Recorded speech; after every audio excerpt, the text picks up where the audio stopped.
E aí, galera, beleza com vocês? Eu sou a professora Séfora Cavalcante, aqui do IAP Cursos Online. Vou apresentar para vocês esse edital aqui com cheirinho ainda de saída do forno do TJ do Ceará. As diversas oportunidades que vocês terão aqui conosco de ampliar essa capacidade que vocês têm já de elaborar e finalizar questões. Vamos agora trabalhar e aperfeiçoar mais isso, focando dentro da Fundação Getúlio Vargas. Séfora, o que é que eu devo, na verdade, mais estudar? O que eu devo me ater? O que é que vem aí no edital? Traz aí no edital informações que considero importante, o que é que eu devo, na verdade, mais me ater, principalmente devido às últimas publicações de provas, as provas que foram lançadas em 2018, 2017, 2016, desses últimos anos, para que eu possa aí, na verdade, fazer com que vocês se aperfeiçoem mais ainda com essa linguagem. O mais importante, quando vocês vão fazer concurso, é quando vocês têm e conhecem e reconhecem a linguagem da Fundação, certo? Nesse caso, a Fundação Getúlio Vargas, ela tem sim um critério específico para a parte textual, mas em termos, por exemplo, de sequências textuais, vocês vão ver que elas se limitam a poucas, assim como a análise que vocês vão ver gramatical, ela já se estende um pouco, mas não é aquela gramática ao pé da letra, é uma gramática contextualizada, como vem aí grandes organizadores no Brasil. Séfora, o que é que eu devo, na verdade, me concentrar nessa ideia específica de fazer questões, acompanhar toda essa questão relacionada a essa publicação? Primeira coisa, olha só e acompanha aqui comigo. O edital, ele traz para você todo o conteúdo de língua portuguesa. Coloquei aqui em negrito as informações consideráveis e importantes, e aí vocês vão atentar comigo para aquilo que é, de fato, importante para que vocês adentrem aí nas gramáticas, nas provas anteriores, seja lá como vocês queiram estudar, mas ampliando esse processo. Tá? Séfora, que tipo de outra organizadora eu poderia aí trabalhar para que se alinhe com aquilo que eu quero? Olha, a Fundação Getúlio Vargas, ela tem provas suficiente, né, digamos assim, essa redundância. Vamos para a ideia do que é suficiente para o que vocês vão necessitar para esse processo. Então, o que é importante nós fazermos? Tá?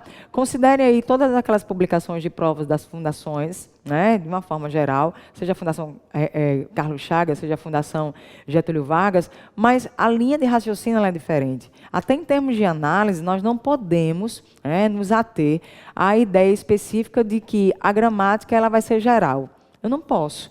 Porque você acredita que tem organizadoras que elas têm uma análise sintática diferente, isso é muito comum acontecer. Então, você se alinha de fato com aquilo que a Fundação Getúlio Vargas ela vai exigir de você. Por exemplo, primeiro aspecto que vocês estão vendo aqui comigo, tá? Vai ser o aspecto, e é o aspecto importante, que ele é base para diversos assuntos, que é a relação que você tem de elementos da construção do texto e o seu sentido. Esses elementos de construção de um texto e o sentido começam com a parte de análise de gênero. Ele especifica e pede para que você possa diferenciar do que é o gênero literário de um gênero não literário.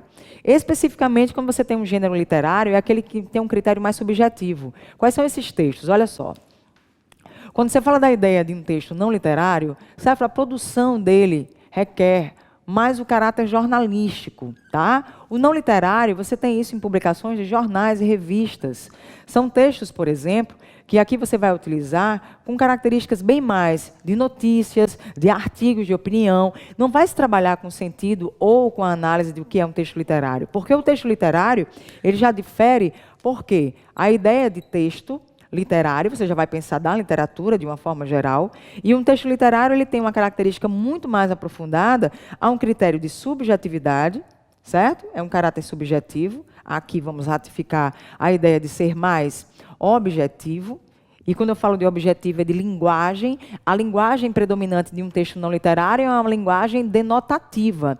A linguagem de um texto literário, ela vai sim predominar um recurso muito mais figurado, ou seja, no seu sentido conotativo. Aí você diz, Séfora, mas aí esses gêneros especificamente literários, o que é que eles vão abarcar? Olha, os gêneros como a crônica, tá? Como trechos que vocês têm aí de contos, ou até mesmo contos de uma forma geral, são exemplos de textos que nós consideramos textos literários. Então, atender a essa perspectiva da Fundação é você saber que esses textos aqui não recaem também só para textos de publicações de jornais e revistas escritos.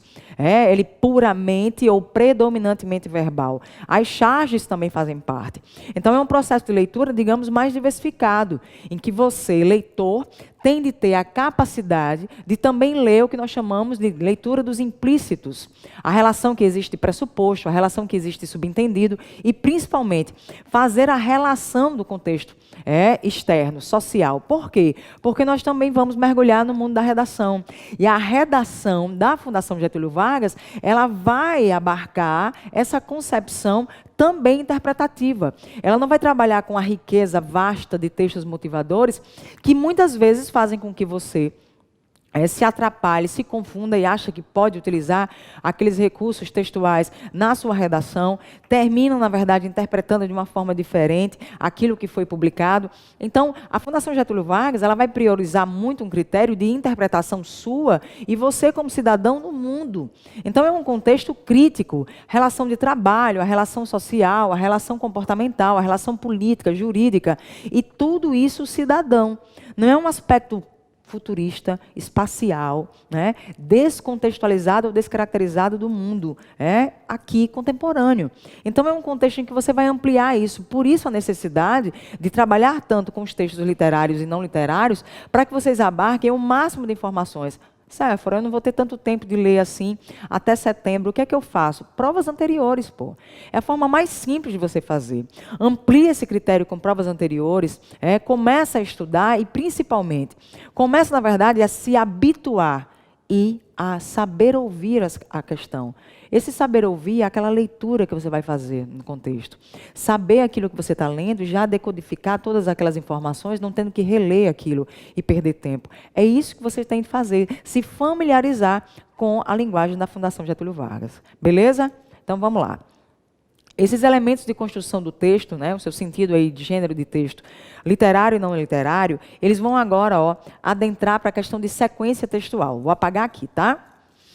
A relação que vocês vão ver de sequência textual, primeiro eu tenho de entender o que é essa concepção de sequência, que não é a mesma ideia de gênero, tá? A sequência como o texto ela vai predominar, como vai também se apresentar para você.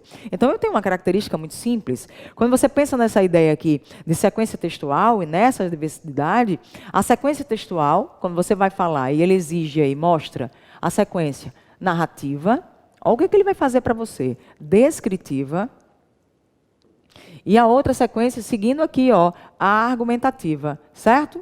Aí você diz assim, Séfora só vai ter essas três? Não, e se eu disser para você que tem uma que está aqui nas entrelinhas? Sabia disso? Quando eu falo de um texto argumentativo, pessoas, um texto argumentativo, ele já é, por si só, um texto expositivo. Olha só, presta atenção no que eu estou te dizendo. Saca aqui, Um texto argumentativo, ele por si só, já é um texto que nós chamamos aqui de texto expositivo. Aí você vai dizer assim, Séfora, isso aqui é um texto diferente, porque eu não estudei assim não. O texto expositivo é a mesma coisa de um texto dissertativo, sendo que essa nomenclatura de dissertativo recai só sobre a tua produção de texto. Ou seja, a tua redação é que virá assim. Então, eu tenho de atentar para o seguinte, relaciona a ideia ampla de sequência. Eu vou fazer uma redação, Séfora, em que há a predominância da dissertação argumentativa. Massa. Os gêneros textuais vão surgir em sequências que predominam. Sequência narrativa, sequência descritiva e argumentativa. O que é que eu vou te dizer? O que é que eu estou te dizendo? Que a sequência argumentativa, antes de ser argumentativa, ela já é expositiva. Ou o que nós chamamos aqui também, como vocês conhecem, de sequência dissertativa. Comi as letras aqui. Que eu também vou chamar aqui de sequência, dissertativa. Então, vou colocar logo no feminino aqui, né? Expositiva. Vamos corrigir aqui. Que eu estava falando de sequência e texto. Vamos lá. Aqui e aqui. Então, quando eu falo para você de uma sequência narrativa, descritiva e argumentativa, eu tenho de saber, e esse eu são vocês, tá? Esse eu aqui é você. A argumentativa, ela já é por si só expositiva. Você faz, Séfora, por quê? Preciso entender isso. Sempre me confundo com esses nomes. Olha, na tua prova vai vir, tá? Vai vir a sequência, ou seja, virá na sua prova a predominância de textos com caráter expositivo. Por exemplo, a ideia daquele texto, aquele fragmento, se predomina a ideia expositiva. Um texto expositivo, tá? Um texto expositivo, para a característica do que a Fundação Getúlio Vargas já usa aqui, ele já está aqui dentro da argumentação. Porque antes de argumentar, eu tenho de expor. Antes de argumentar, eu tenho de dissertar. Antes de argumentar, eu tenho de mostrar. Antes de mostrar, eu informo. Então, é uma característica aqui que você tem de informar. Além de fazer isso, ó, se eu faço a ideia da exposição, é porque é um texto em que eu vou expor, em que eu coloco para fora a explicação, a elucidação, para depois começar a argumentar. Porque essa ideia aqui, argumentativa, pessoas, a ideia da argumentação é o meu poder de persuadir, de levar alguém a crer e a aceitar que aquilo que eu estou dizendo é real. Então, o meu poder de persuasão, ele vai se basear num processo de convencimento. E essa ideia aqui, para eu convencer, eu tenho de usar informações, eu uso dados, eu uso estatísticas, argumento de autoridade, relação com tempos passados, faço comparações de sociedade, comparações que você tem aí de época, o que já aconteceu no Brasil e que hoje não acontece mais, ou que se repete. Então, é um processo de conhecimento amplo. Você como escritor, mas também como avaliador de questões que eu estou dizendo para a produção, para aquilo que você vai ter de responder, eu tenho que estar muito ligado nessa questão, porque olha só, ele faz assim com você, ó. Volta aqui para a tela comigo. Elementos de construção do texto e seu sentido. Gênero do texto, literário e não literário.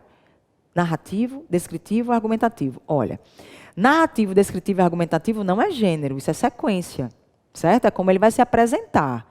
Beleza? Não é aí a ideia de gênero. Gênero é quando você fala charge, tirinha, e-mail, carta, artigo. Isso é gênero. O gênero é específico. A sequência ela é ampla. É como o texto ela apresenta para você. É isso que você tem de atentar. Aí ele diz aqui, só essas três, ó. Narrativo, descritivo e argumentativo. Beleza? Safra, se eu pego essas três aqui, então eu não vou pensar na dialogal? Não. Ah, é a injuntiva, que eu já estudei até para outro concurso. Será que vai aparecer aqui? Não. Se ele não está dizendo, não vai aparecer. Então eu vou me ater aos gêneros textuais que vão surgir em meio a essas estruturas sequenciadas. As sequências textuais são essas. Além disso, de textos tanto literários quanto não literários. É como se eu dissesse para você, uma crônica, ela predomina a narração, o gênero dela é literário. É um exemplo. Ok? É diferente de um e-mail. Um e-mail, ele é não literário, mas pode ser argumentativo, pode ser descritivo, pode ser narrativo, porque vai depender da minha intenção. Tudo sou eu que vou escrever, certo? Tudo vai depender da minha intenção comunicativa. Então, é isso que nós vamos abarcar. Então, nós vamos ficar em 3 sequências, tá? Nós vamos subdividir a ideia do que é literário, do que não é literário, pela própria publicação. Vocês vão perceber isso. Então, é uma análise que você vai fazer, ok? Então, vamos lá. Aí ele continua aqui e diz o seguinte, ó, interpretação e organização interna. Esse processo interpretativo, esse critério de interpretação, vocês vão buscar, na verdade, dentro de uma análise muito simples. Sabe qual é essa análise? A interpretação, ela exige, ela quer, ela precisa, ela necessita de muito mais informações prioritárias, digamos assim, de conhecimento de mundo do que qualquer outra coisa. Do que é que eu estou falando para você? Olha só, a necessidade de saber interpretar um texto é também de você ter conhecimento de mundo e um conhecimento vocabular vasto, amplo, tá? E o que é que significa isso? Você amplia todo o seu contexto de leitura porque você lê todo tipo de gênero textual. Ah, Safra, eu não me atenho só, por exemplo, a essa parte de noções de direito. Eu não vou ficar só ali. É porque a prova de nível médio não vai exigir tanto. Não faz isso, tá? Não vai fazer isso, não supõe as coisas. Leva a sério e realmente aprofunda essa ideia. Dentro de um critério, por exemplo, de leis, você não tem a sequência nem narrativa, nem tem a sequência argumentativa. Se você vai ler as leis, no código não existe isso. Existe uma sequência com a qual vocês não vão trabalhar, que é a injuntiva. Ela diz como você vai proceder, mas também há traços de descrição, lá na lei. Quando você vai priorizar esse critério de interpretação, eles diversificam. Essa parte de língua portuguesa, interpretação e organização interna, ela não vai exigir isso só na prova de língua portuguesa, nas 22 questões que vocês terão. Vocês, na verdade, vão utilizar isso além da prova de língua portuguesa, porque também vocês vão interpretar as questões de direito. Vocês também vão interpretar a redação quanto ao texto que ele vai, obviamente, expor, e eu mostro para vocês na sequência, né, dessas aulas aqui, dessas apresentações, o que eles mais exigem. Então, é preciso que haja, tenha essa necessidade de você realmente não ficar supondo que porque a nível médio a prova vai ser fácil. Pelo contrário, a prova ela vai ser muitíssimo bem elaborada.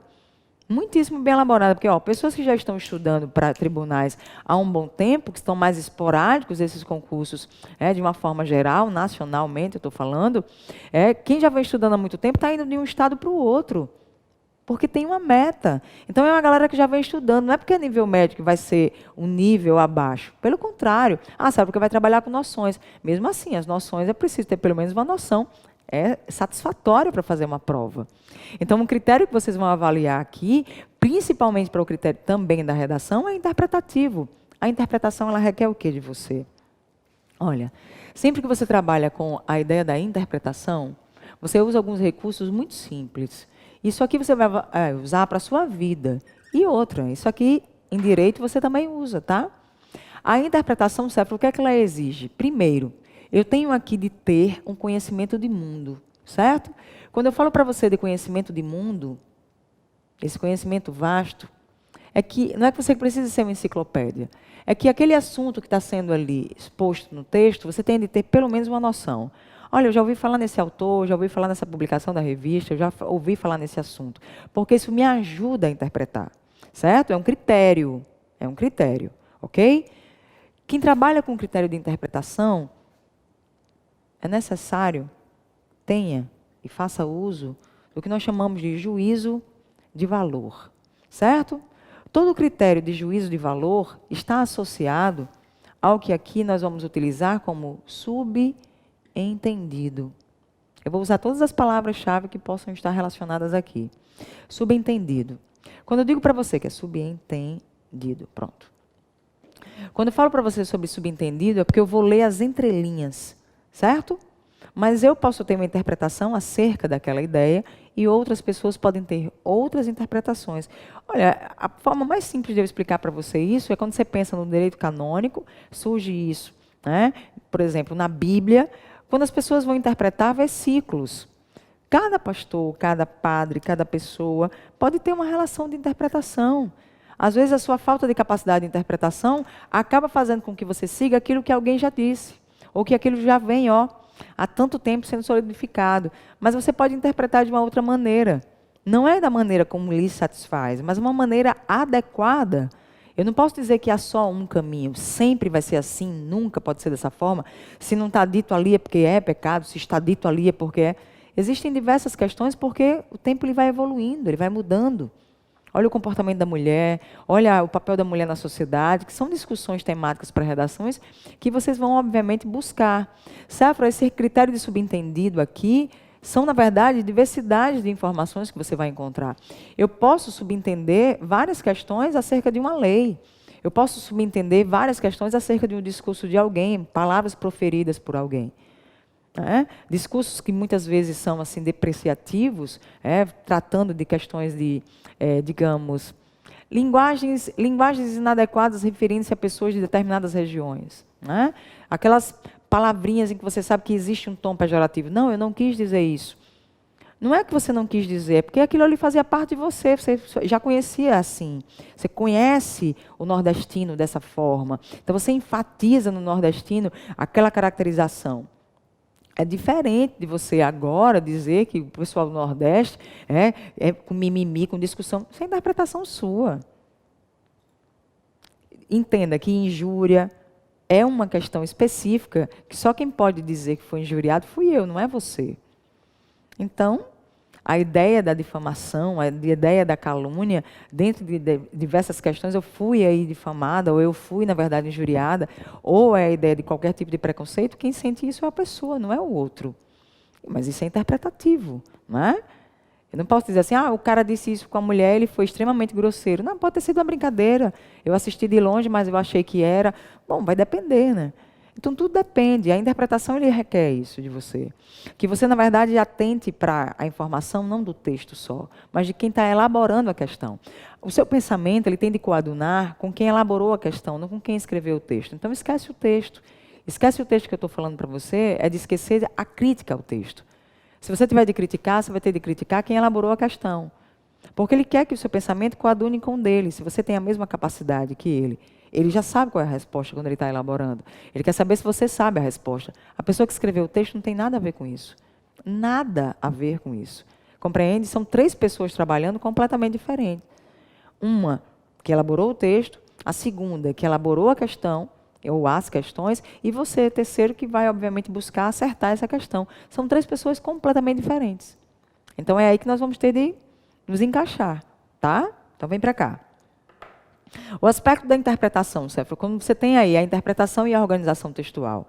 Na interpretação, você não trabalha, por exemplo, como aqui é um juízo de valor, eu não trabalho com a ideia de afirmação. Podemos afirmar. Você trabalha, na verdade, com aquilo que se pode deduzir, aquilo que se pode inferir, aquilo que você pode chegar a uma possível conclusão. Então, não é um critério, podemos afirmar segundo o texto. Eu vou ter o texto lá, mas eu vou ter que tirar informações ali em que eu vou ter que reler, eu vou ter, na verdade, usar um poder de sinônimos muito amplo, ele pode reescrever de uma outra maneira, eu quero saber se está escrito da mesma forma. Aí é que vem o critério da interpretação, certo? É nisso que vocês têm de se ater. Então, vamos lá. Além dessa interpretação, dessa organização interna, e a organização interna é como os parágrafos se apresentam.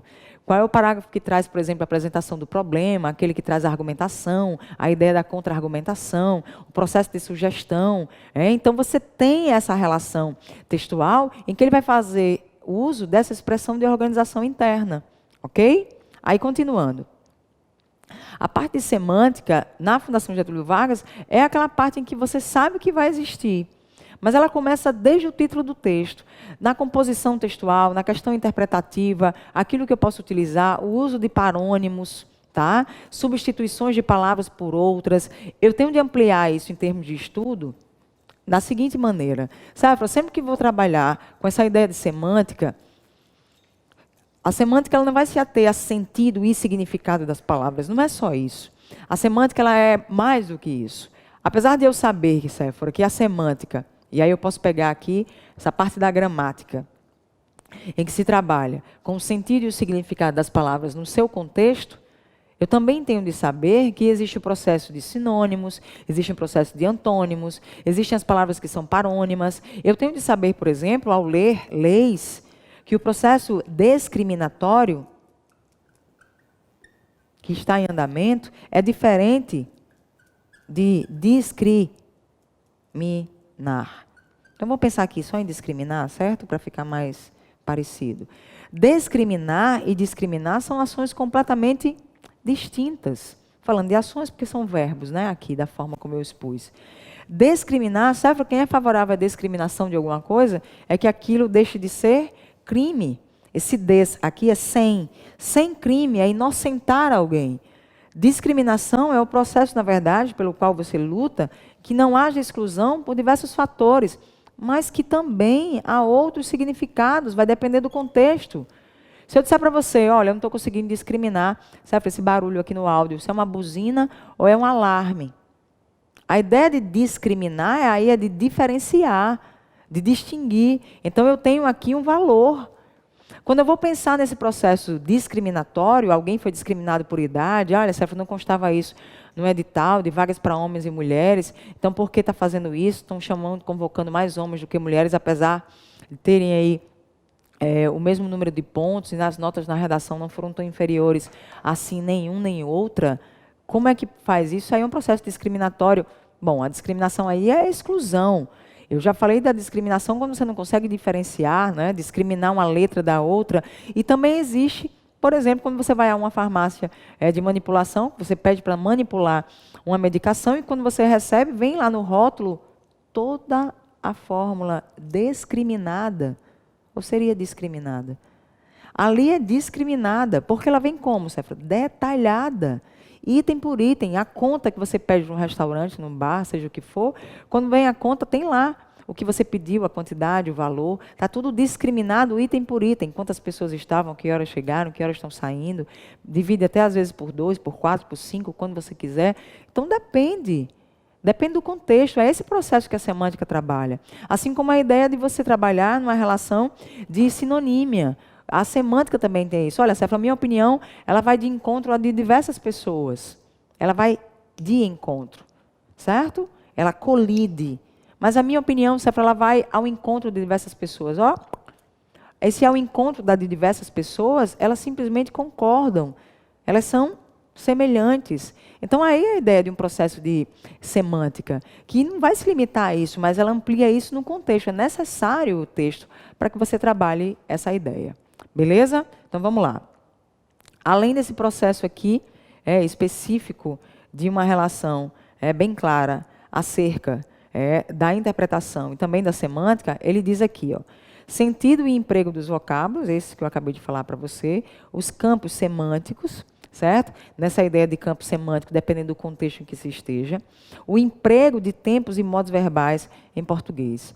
Olha, o emprego de tempos e modos verbais em português, na Fundação Getúlio Vargas, ela tem um critério muito específico acerca disso. Porque primeiro predominam alguns tempos e alguns modos, tá? E neste caso aqui, especificamente, você trata do pretérito. E aí ele trabalha com um pretérito perfeito, pretérito imperfeito e o pretérito mais que perfeito. Olha, esse critério aqui do pretérito mais que perfeito, eu sempre falo isso, pretérito mais que perfeito, ele é tão perfeito que quisera eu, se todos falassem assim, fora o tempo em que você falava assim. Olha só isso. Fora, vamos fazer assim, o tempo em que falávamos assim. Você poderia ler isso aqui como fora. Se não tiver descontextualizado, o tempo verbal pode mudar. Assim como um verbo pôde, que é diferente de pode. Se você não tiver o acento gráfico, não dá para você saber de quem é quem. Se eu retirar esse acento aqui, como é que eu diferencio o pôde no pretérito e o pode no presente? Olha, se eu falei, ele pôde fazer isso, mas não fez. Ele pode fazer isso, mas não quer fazer. Olha aqui, eu tenho que diferenciar. Então, uma questão semântica aqui recai sobre diversas questões. E essa ideia do pretérito perfeito, do pretérito imperfeito, mais que perfeito, ele é muito raro, tá? Mas é bom você, pelo menos, saber, para uma vez na vida, você até identificar no próprio texto. Mas o pretérito perfeito e imperfeito é o que predomina. Sabe, o pretérito perfeito é como se eu fosse associar a algo que aconteceu ontem. Não significa que tenha acontecido, mas vamos associar. E o imperfeito, você vai associar a antigamente. Quando eu digo para você a ontem e a antigamente, você, na verdade, vai aqui perceber que esse pretérito, pelo amor de Deus, já é passado. Isso ajuda pra caramba, né? Aí já ajudou. Aí você diz assim, Sávio, vamos pensar aqui no verbo bem simples. Olha, o verbo ler e vamos pensar em outro verbo. O verbo dirigir. Ok? Se eu for pensar no verbo ler e no verbo dirigir, num conceito, digamos aqui, mais rápido, vamos pensar aqui no pretérito perfeito, pretérito perfeito, pretérito imperfeito e o pretérito imperfeito. Na primeira pessoa do verbo ler, eu digo para você que pretérito perfeito ontem. Então, eu li, Séfora, esse livro. Pretérito imperfeito, eu lia muito esse livro. Ó, a ideia. Dirigir. Séfora, ele dirige. Muito bem, beleza. Ontem ele dirigiu. E eu dirigi. Olha, é diferente quando alguém faz assim, ele dirige muito bem. É horrível quando a pessoa faz isso, né? Não é horrível? Quando alguém escreve para você assim, a desilusão ortográfica é uma das piores coisas que acontece. Olha, Séfora, ele dirige muito bem. Não dá para dizer que ele dirige muito bem. Aqui é dirigir, é passado. Quando eu digo dirige, é com E, certo? Então, olha, Séfora, eu digo aqui para você que ele dirige muito bem, é com E. Aqui, eu dirigi ontem. Não quero mais dirigir hoje. Eu dirigi ontem, eu dirigi a semana passada. Sabe, antigamente, o que é que ele fazia? Poxa, ele dirigia pela estrada. Hoje ele nem dirige mais. Antes ele dirigia pela estrada. Ontem ele até dirigiu. Antes ele dirigia. Eu dirigi também. E ele dirigia. Nós dirigíamos, hoje não mais. Nós dirigíamos. Olha a diferença. Aí vem o que nós chamamos de pretérito perfeito e imperfeito, ontem e antigamente. É essa associação rapidinha que você vai fazer sem nenhum problema. Nenhum problema, tá? E vocês vão ver questões assim. Aí vamos lá. O processo que vocês vão ver além destes estão relacionados, por exemplo, ao processo de morfologia. Olha, esse processo de morfologia é um processo importante. Primeiro porque ele é predominante nas provas da Fundação, né? Além do critério de sintaxe, mas o critério de morfologia ele é importante, até porque ele é base, né? Sem a morfologia, nós não tratamos nem de concordância, nem de regência, nem muito menos de crase. Então, o processo de morfologia, o que é mais importante aqui nós utilizarmos é que ele é base para diversas, mas diversas questões que virão. Aí você diz, Safra, como assim? Sem morfologia eu não tenho como tratar de regência, nem de crase, nem muito menos de concordância. É base. Base. Olha o que ele fala para você aqui. Ó, atenta comigo. Reconhecimento, ou seja, diferenciar as classes gramaticais, quando um é um, quando o outro é outro. Emprego e sentido de classes gramaticais, certo? Processo de formação de palavras. Bicho, isso aqui, ó, está caindo muito agora nos últimos concursos. Vem resgatando isso, né?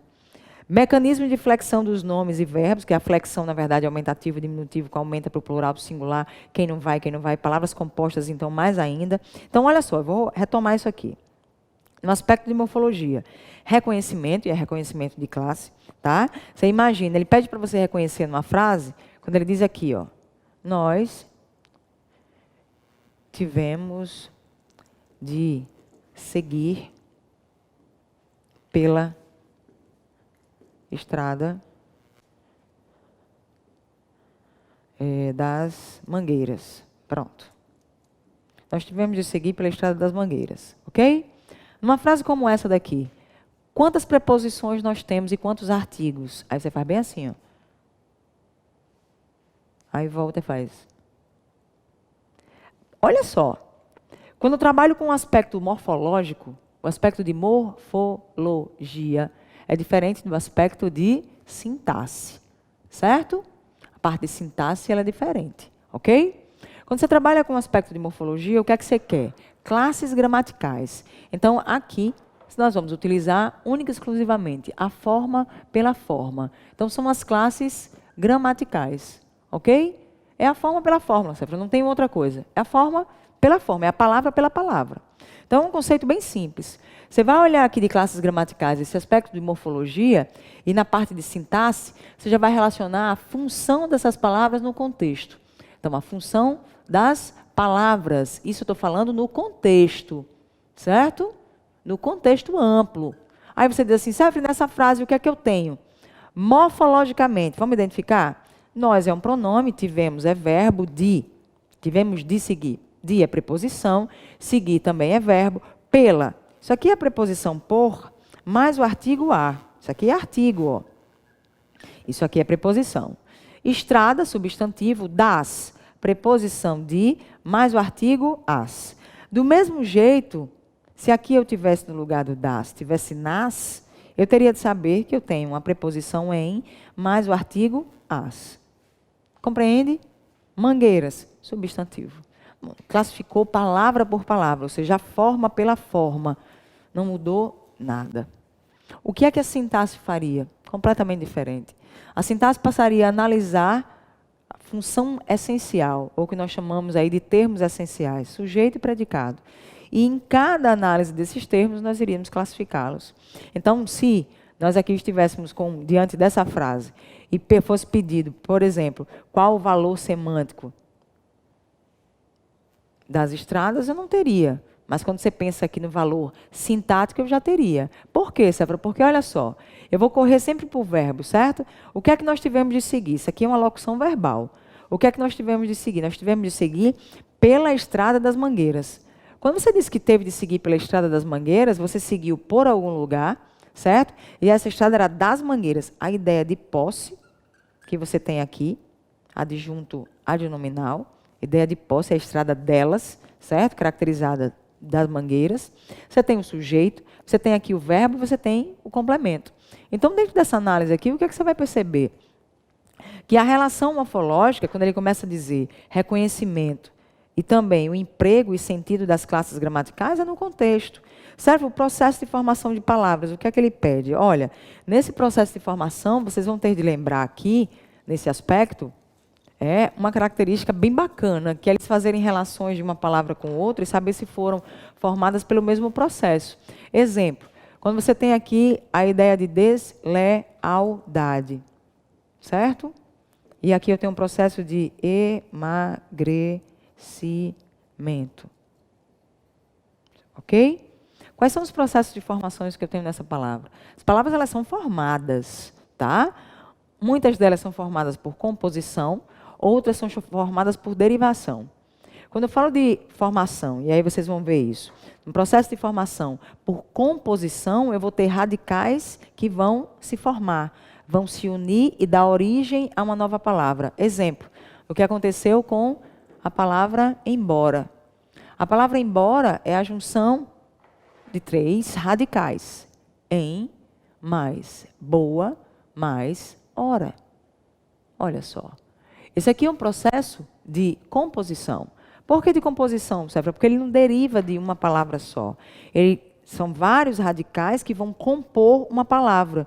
E a composição ela pode ser uma composição por aglutinação ou por justaposição. Estão lembrando disso? Tá? Composição por justaposição ou por aglutinação. Aí você olha assim, Cefra, peraí. Composição por justaposição, a posição ela é justa. Isso. Tem um radical aqui, tá? E outro aqui. Eles são unidos e eu formo uma nova palavra sem perda. Quando eu digo para você que a palavra é composta, tá, por vários radicais, ou seja, é uma composição, e eu digo que é uma composição por aglutinação, os radicais eles fazem isso, ó. Eles se fundem, então há perda. Embora houve perda. Houve perda do A, houve perda do H, houve perda desse O. Então é uma derivação de composição por aglutinação. É diferente de passatempo. Passatempo é passa mais tempo. Juntou, nova palavra, perfeito. Entende? O que é que seria semelhante aqui?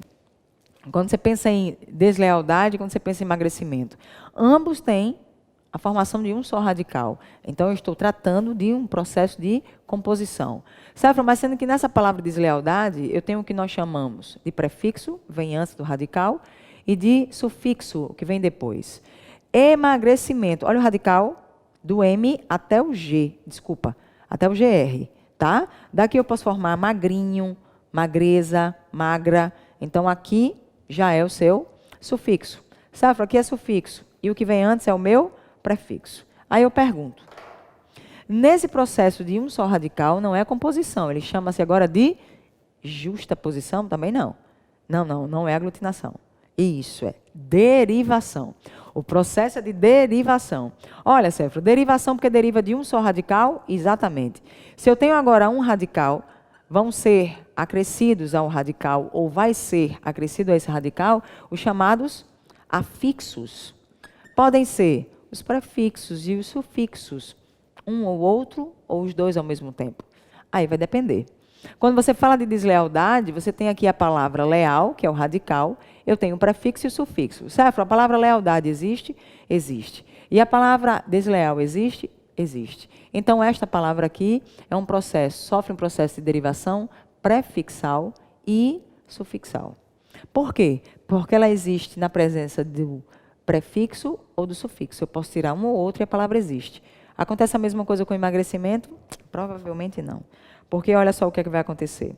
Quando você fala em emagrecimento, primeira coisa, está aqui o radical, certo? Ou raiz, aquela parte que não se modifica. Certo? Se eu tirar esse prefixo daqui, eu vou ter emagrecimento. Se eu tirar o sufixo, eu vou ter emagre. Aí não rola nenhum nem outro. Essa palavra só existe na presença dos dois ao mesmo tempo. Então, isso aqui nós chamamos de derivação parassintética, ou mais conhecido popularmente por parassíntese. Certo? Por causa da presença do prefixo e do sufixo ao mesmo tempo. Nada demais, é só uma questão de recapitulação aí, de alguns termos que vocês já devem saber, mas, ó, subconsciente, ele vai deixando em algum lugar. Você só basta abrir a gaveta correta aí e começar a escrever. Aí é que está a questão importante também, tá? Então, vamos lá. Pessoas, olha só. Se eu tenho aí o recurso de mecanismo de flexão dos nomes e dos verbos, você está falando aí de plural, tá? O que é que vai plural, o que é que não vai? Porque ele vai para o processo de reescrita das palavras. Então, é aí que você vai se adentrar, ok? São questões que aos pouquinhos nós vamos vendo. Aí vem para a relação de sintaxe, que eu já disse para vocês mais ou menos do que se trata, essa relação que existe da função dessas palavras que aqui estão, ok? A função delas, então aqui agora é a profissão, o trabalho. Também posso fazer a relação do significado destas palavras dentro do contexto e assim vai. São as subdivisões das gramáticas, tá? Então eu tenho frase, oração, período. Bom, se é para todo mundo sabe disso, não sei. Mas que frase, oração e período são importantes, são. Por quê? Você vai trabalhar com a parte de regência, você vai trabalhar com a questão de subordinação, oração subordinada. Então, tem que ter um cuidado. Olha só. A parte de frase de oração em período, frase é qualquer tipo de enunciado com sentido completo. Pode ser aqui, ó, um oi, certo? Eu posso dizer aqui simplesmente que choveu. Podem ser diferentes, ok? Do jeito que está aqui na tela. Se eu digo oi, é uma frase. Se eu digo choveu, também é uma frase. Mas desses dois, só um é oração. Porque só um tem verbo. E esse oi é só frase. Eu posso dizer que toda frase é uma oração? Não. Mas eu posso dizer que toda oração é o quê? Uma frase. Sabe o que é o período? O período, na verdade, é o conjunto dessas orações. Porque eu posso ter um período, e ele pode ser simples ou um período composto. Período simples, uma oração. Período composto, duas ou mais orações. No período composto é que nós vamos relacionar a ideia de períodos voltados para um processo de coordenação e de subordinação. E nesse processo de coordenação e de subordinação, não é que você tenha a classificação das orações. É que, na verdade, você tem muito mais a identificação desses termos. Tá? Se aquela oração tem função de, se ela tem a função e pode ser substituída por outra, a questão da pontuação, ela se encaixa dentro das orações. Então, começa, na verdade, essa relação que é importante.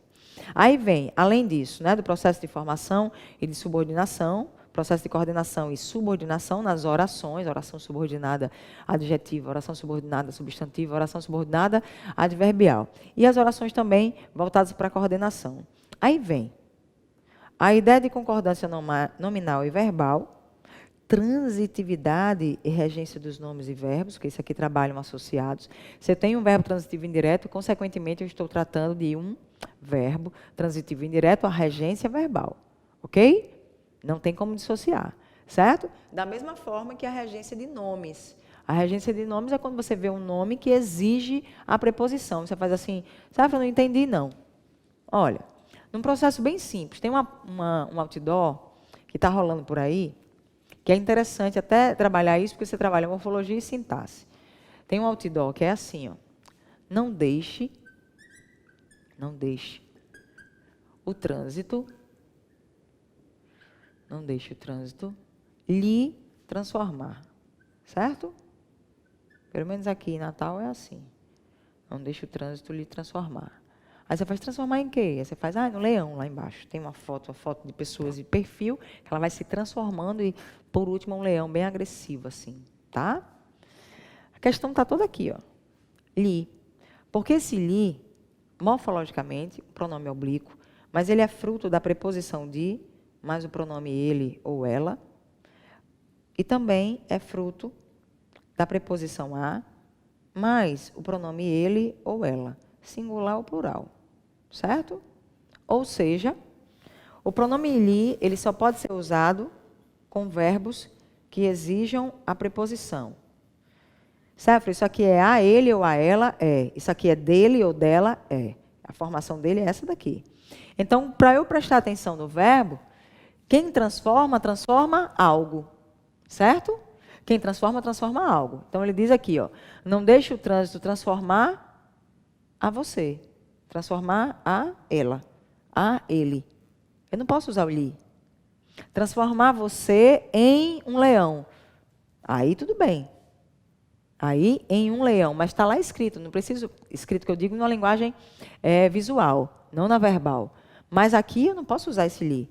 Porque o lhe eu só posso usar com verbos que exijam preposição. Então, aqui teria de ser, não deixe o trânsito transformar você, que seria até o mais comum em propaganda usar o você, ou você diria, não deixe o trânsito transformá-lo.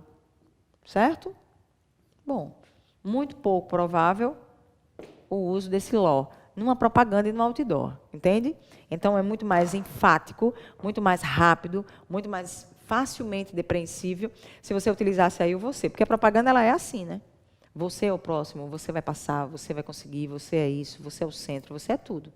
Se você quiser isso, estou aqui.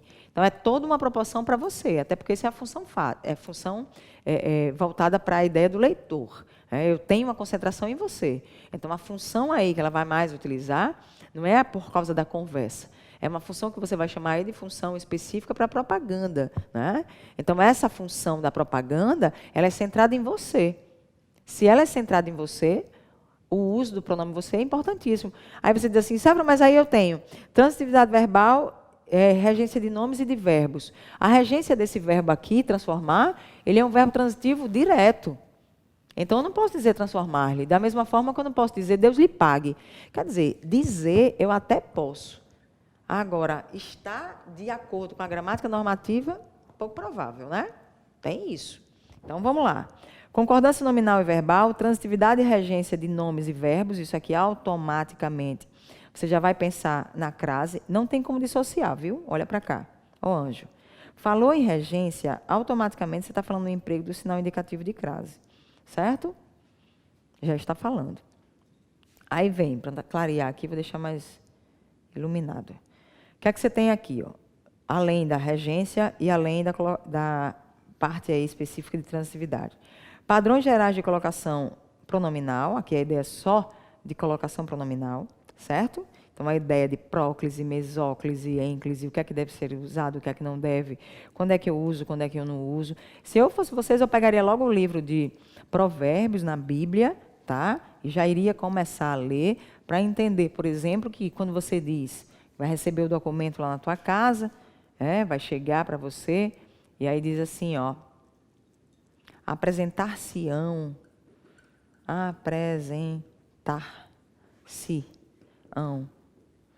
dia tal, os candidatos aprovados no concurso do Tribunal de Justiça do Ceará, 2019.2.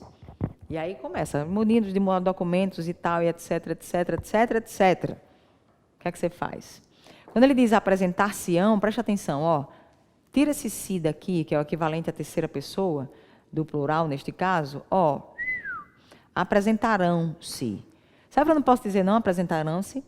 Não, porque com verbos no futuro, seja ele do presente ou do pretérito, eu só posso usar mesóclise quando faz uso aí do pronome. Então, olha só. Você tem isso aqui, ó. Perdoar-vos-ia.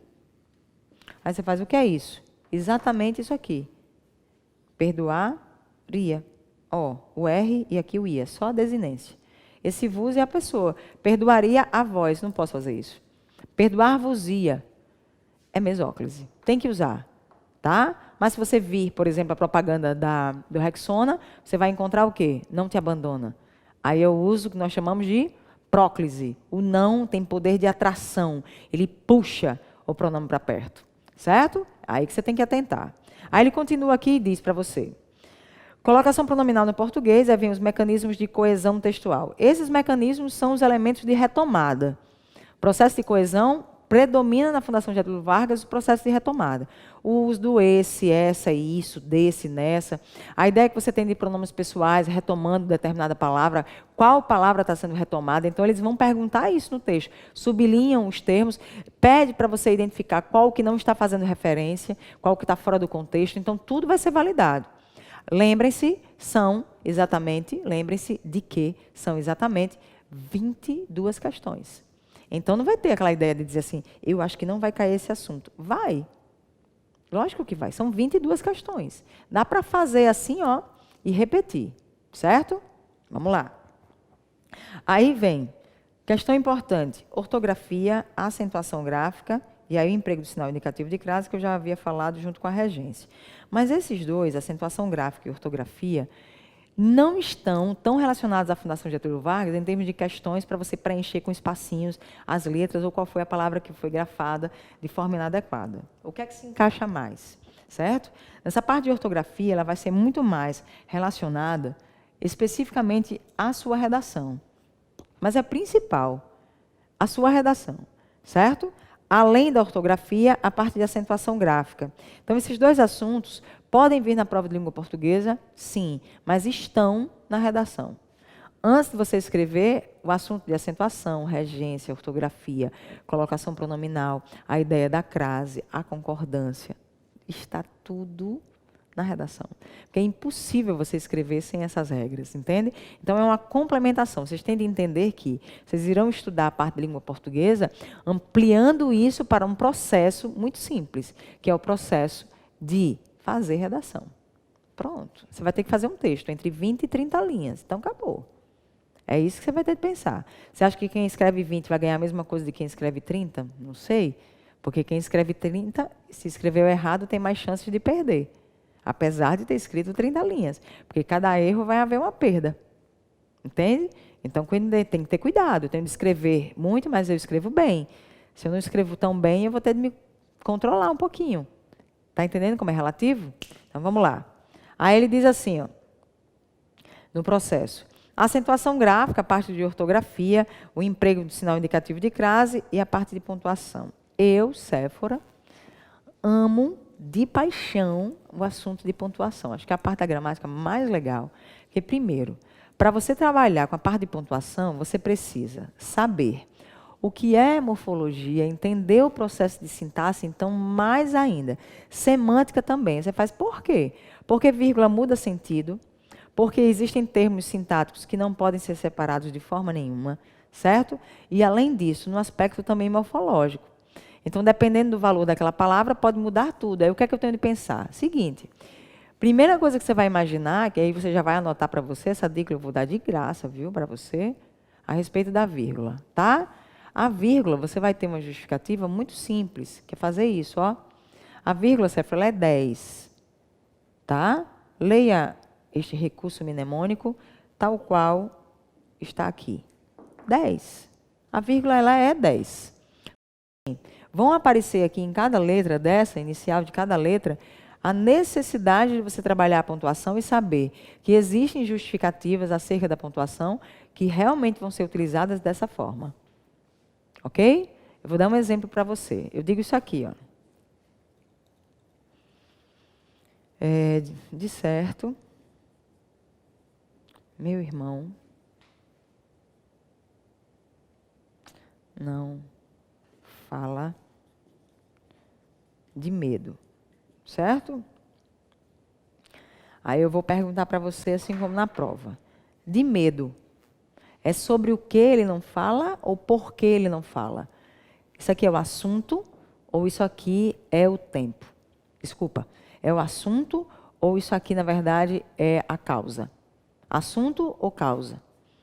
Bom, Séfora, do jeito que está aqui, de certo, meu irmão não fala de medo. Do jeito que está aqui, quem fala ou quem não fala algo. Esse verbo aqui, ele é um verbo transitivo o quê? Indireto. Por que, Séfora? Ele é transitivo indireto. Anjo, se quem fala algo, beleza, mas eu estou falando aqui, eu digo que ele fala de medo. Ele fala disso, ele fala nisso, que pode ser em alguém. Não tem problema, do jeito que está aqui, este verbo, ele é um verbo transitivo indireto. Séfora, o que é o de medo? Objeto indireto. Mas do jeito que está aqui, qual é o valor semântico de medo? Meu irmão não fala de medo. Meu irmão não fala de medo, não fala de política, não fala de futebol, não fala de religião. Então, é assunto. Certo? Se eu quiser fazer de forma diferente, porque eu tenho a função que trago dentro de mim, que me foi ensinada, chamada de situação de estilística, em que eu mudo o sentido de uma frase, e eu pontuo também de uma forma diferente por uma questão estilística. Não é porque eu vou buscar o erro, é porque existe um estilo diferente para se escrever, sem inadequações absurdas. Exemplo, de certo, meu irmão não fala de medo.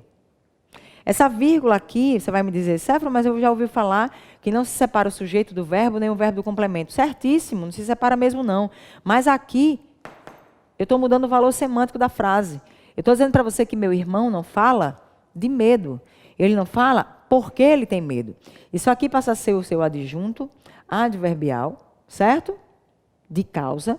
E esse adjunto adverbial de causa, ele vem em decorrência desse verbo. Porque ele não fala. Séfora, mas aí por que você colocou essa vírgula? Porque sem a vírgula eu tenho um valor. E com a vírgula eu passo a ter outro valor. Então a vírgula tem valor semântico? Tem. A vírgula muda sentido? Lógico. Tanto que eu digo para você que a vírgula ela desloca. A vírgula, ela explica. O que é que a vírgula faz mais? Neste caso aqui, ela tem uma relação bem clara. de desloca, de explica. Aí eu tenho enumera, certo? Aí você tem uma relação que também pode trazer aqui a ideia. Explica, eu já coloquei. Também pode trazer uma ideia, mesma ideia de enumerado, você colocar aqui, ó, isola, principalmente porque você está falando de objetos, mas o principal de isolar é de você ter um termo deslocado, está aqui, de você utilizar a ideia de isola dentro de uma especificidade para usar como aposto, tá? Eu tenho de isolar o aposto, por lei eu tenho de isolar, vocês vão ver isso. Eu tenho de isolar. Esse S aqui, cefra de quê? Esse S aqui vai ser de separa, ok? E essa relação que você vai ter desse é o que todo mundo aqui, na verdade, pensa num conceito, mas de forma bem simples. Porque, olha só, se a vírgula ela desloca, eu posso fazer isso, a vírgula ela também explica, certo? Principalmente em orações subordinadas, adjetivas explicativas, porque para elas serem assim, tem de estar entre vírgulas, ela também enumera, certo? Eu estou falando aqui de termos de funções sintáticas diferentes. Função x, função y, função z. Eu estou separando aqui termos de função sintática diferente. Então, eu estou usando a vírgula para separar. Certo? Além dessa ideia de você ter aqui de desloca, explica, enumera, esse outro conceituaria o quê? O que seria mais provável? Dentro dessa relação de isolar e de separar, toda essa relação que você tem aqui, especial, digamos assim, ela vai ser especificadora. Ela especifica. Certo? Ela especifica o termo que eu quero dar mais ênfase, ela especifica o termo que está deslocado, ela especifica aquele termo que está entre travessões. Então, você vai ter uma caracterização muito, mas muito óbvia. Essas são as justificativas mais claras que se tem acerca da justificativa da vírgula. E vocês vão encontrar isso nos enunciados correspondentes às frases. Mas os comandos de questões, eles vão predominar dentro dessa linha de raciocínio. Certo? Isso aqui é uma dica para você já guardar e utilizar lá na frente. Beleza? Certo? Além dessa questão aí de pontuação, que é muito importante, principalmente porque ele vai trabalhar com as questões de reescrita de frases. Pessoas, não tem como. Reescrita de frases, você diz assim, Cefra, mas aí tem uma temática que é mecanismo de flexão dos nomes e dos verbos. Amor, você só vai usar isso quando for o processo de reescrita. Ou você acha que vai vir uma questão para você passar para o plural a palavra sozinha. Cidadão, aí o plural, cidadãos. Ah, acertei. Não é assim. É o processo de reescrita num trecho do texto. Não são frases dissociadas. São frases contextualizadas. Aí é que está o lance. Aí você faz, peraí, então tem reescrita de frases. E nessa reescrita de frases eu trabalho com substituição, sim, os sinônimos. Isso é semântica. Deslocamento, já tem vírgula. Paralelismo, vocês vão ver o equilíbrio entre as frases. Manter uma relação aí específica e obrigatória de termos sintáticos com suas mesmas funções. Variação linguística. Nessa parte de variação linguística, o que mais você aqui vai especificar e caracterizar é a norma culta. Identificar qual é a norma culta, se foi utilizada de forma adequada, se esse termo é e faz parte da norma culta, em termos de pontuação. A ideia de usar de usar aspas, são recursos específicos para, às vezes, fazer você mudar de sentido a palavra, para você marcar discursos. Então, existe uma amplitude quando você vai falando de pontuação. Então, a ideia que você tem aqui específica da norma culta, eu vou ter de predominar.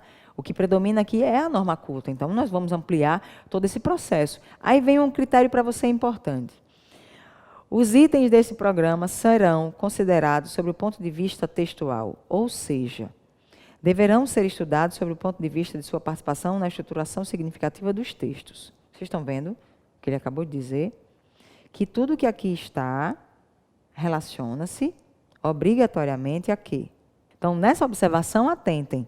Os itens deste programa serão considerados sobre o ponto de vista textual. Olha, pessoas, tudo que está aqui dentro do texto, não são questões dissociadas. Avalie um edital, ele tem uma característica muito clara. Ele olha só o que eu estou lhe dizendo, ele é pontualmente um critério a ser seguido. É uma sequência injuntiva, ele diz como você vai agir, então não tem para onde. Tudo que você vai relacionar é sob o ponto de vista da participação na estruturação significativa do texto. Beleza? Nos encontramos na sequência. Valeu, tchau, tchau.